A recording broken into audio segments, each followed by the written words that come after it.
What's going on, everyone? Welcome back to the Scale News Update. If you're not familiar with the show, this is where we talk about the news topics that happened in the scale world of RC over the past week. If you enjoy the Scale News Update regularly, hit the like button and let's jump into this week's topics. First for this week, Team Associated released another RC10. Let's get that out there right away. It's actually an RC10T and it's the Cliff Lett edition, which is a throwback to, well, you know, it's a re-re. So it's obviously a throwback because that's what they do now. This one has got the red chassis, some titanium links in the back, and the different wheels and tires. Yeah, it's Team Associated, and there's probably, I think they said there's a green one possibly coming, or maybe it came out. I don't know. I think there's a green one coming. So who knows? Who knows? But it's probably pretty likely. Anyway, there you go. New RC10 re-release, if you're interested. What's the count on that up to? Somebody count that. Put it in the comments. Then, Biddy Designs has got a PGT3R body that's coming for the Felony. Now, they had the PGT3R body available previously, but it was for the Limitless and the Infraction. And the difference between the Infraction and the Felonies is that the rear has a stagger on the Felony. So it's a little bit wider, it uses a bigger wheel. So, the bodies aren't necessarily interchangeable, but it looks like they're gonna make kind of a wide body version for it, which is amazing. I've got two of these PGT3R bodies and they're beautiful bodies. I should really paint the one of them. The other one, I bought their pre-painted one. Biddy Designs always does some of the nicest bodies, and this one is no different. If you can't tell where the inspiration comes from, I'm not going to spoil it for you. Currently, this is only a teaser though, but they're usually pretty quick with the release after the teaser. So I would assume that by next week's news, the full release of this will be posted up and available to pre-order at least. So check back for that. Looking forward to seeing how they paint those up. And also, did you know Biddy Designs will custom paint bodies for you also? On their site, there's an option for that in case you have or don't have the time or ability, not saying, but worth looking at. The prices, I think it's kind of like a discuss for price type thing, but having bodies painted anyway. These are big bodies, so worth checking out. Next, new from Traxxas are a couple of new liveries for the UDR. Nothing new on the UDR itself. Traxxas is not exactly big on the platform updates. The UDR is a favorite of many because it looks amazing and it does cool things and all of those. But two new versions of it. They're both still the Fox and a rigid version, which they've had both of those brands on the sides of these UDRs previously, but now just with an updated style, something that's much more, it's almost simpler, like a more monochromatic look to it, but it still looks good. They're still very grabbing. That UDR to this day is still an impressive looking vehicle that, looks modern and up to date without a second glance. So always a great looking one. If you've always wanted a UDR, maybe it's time to check that out. This week, FMS posted up two new versions of their FCX24 platform. Now, they're both on existing bodies, but they're upgraded to a brushless version. Now, the Blazer is listed as a special edition. I'm not sure how special or how limited it is, but it's got the brushless system pre-installed like we've seen on a number of their other trucks here in the recent past that they've just kind of done another version of using these brushless systems. So the Blazer, all blacked out, removable rear cap to it. The FCX24 platform underneath is unchanged. That is a portal axle version of a 1/24 scale. And the other body that they have is the Power Wagon version. So the when this initially came out, it said like Doug across the front instead of Dodge. So always called it the Power Doug. Now this one in their images does not show any decals on it, so not sure.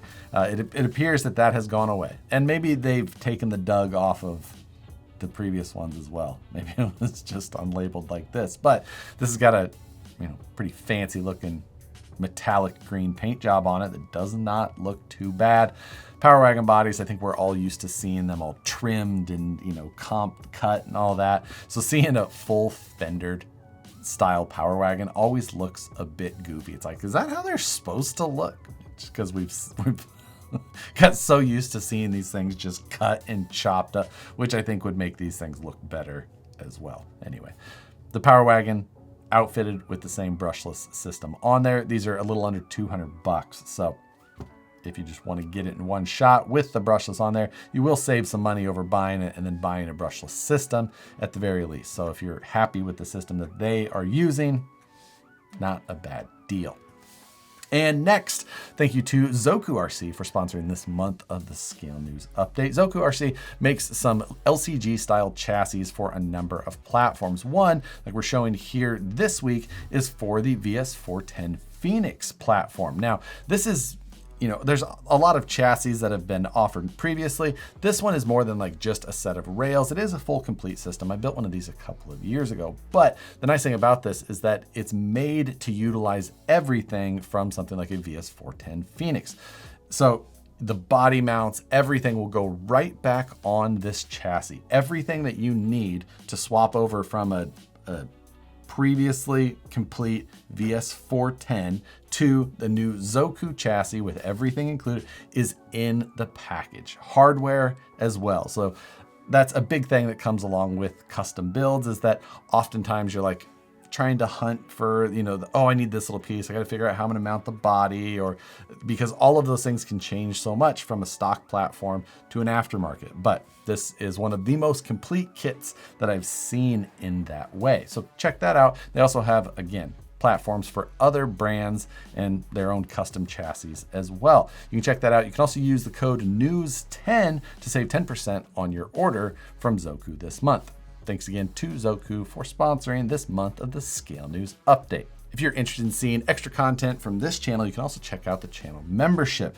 With that, you get extra videos like After News Delight, which is an extension of this show, where we go back over some things, kind of expand on some topics, get off topic a little bit as well. You also get extra behind the scenes videos just from, you know, candid stuff, you know, during the weekends, whatnot. You also get to see videos early, like the Scale News you get the night before, all that stuff. Again, if you're interested in supporting the channel a little bit extra, there's a link down in the description below. You can find all the information out about that. Thanks to everybody that watches no matter what. And this Wednesday, 6 p.m. Pacific, 9 p.m. Eastern, come check out Live Stream Takeover with Matt and I, where last week we talked about RC the entire time, which was odd. So sorry about that.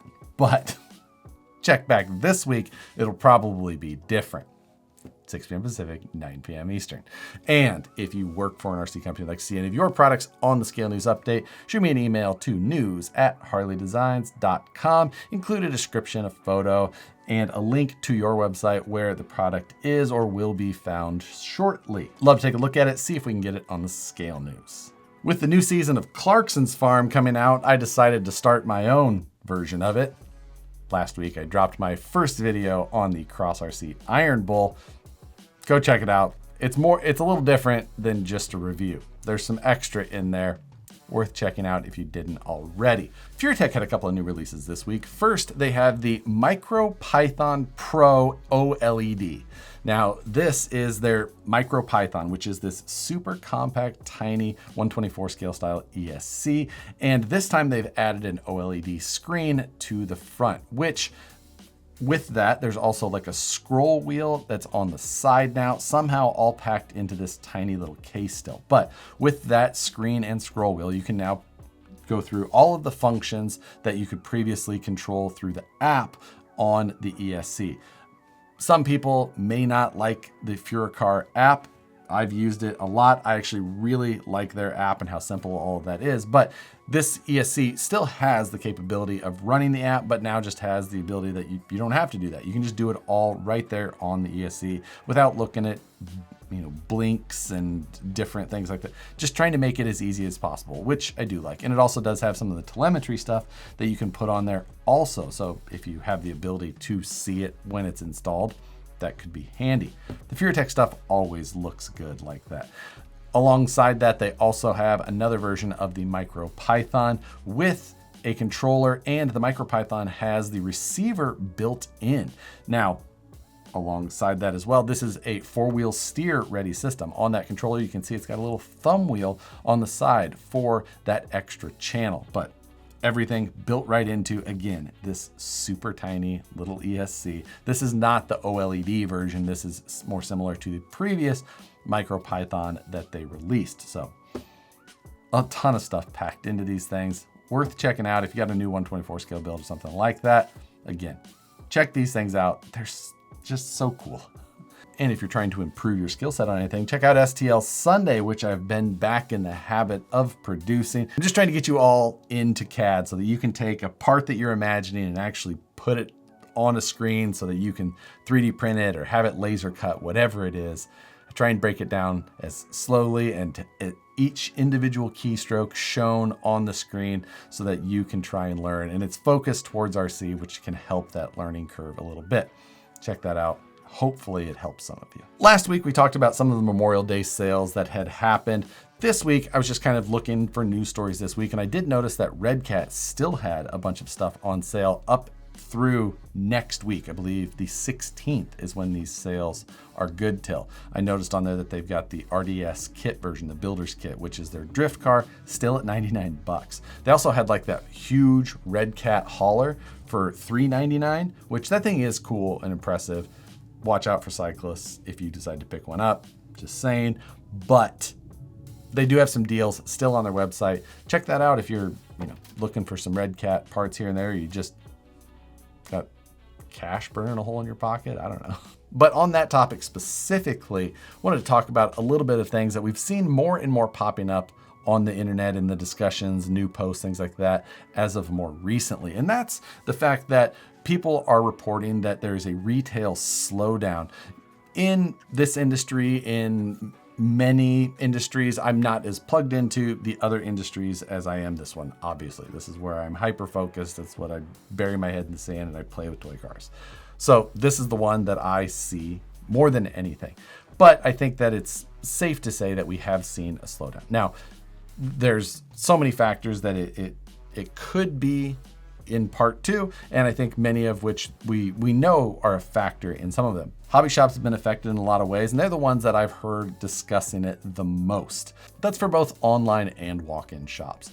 We discussed a few weeks back about the discussion of the tariffs, and there's been some movement on that over the last weeks since that. And at the end of last week, there was more rulings on it as well. But I don't think that that's necessarily the entire cause of the industry slowdown. So for this week's question, what I'd like to ask is, has your online or in-person hobby shop spending changed as of late? And you can tell us how it's changed if you want. That's going to do it for this week's Scale News Update. If you enjoyed it, hit the like button, subscribe if you haven't already. It helps the videos a ton. And with that, thanks again for watching, and we'll see you on the next one.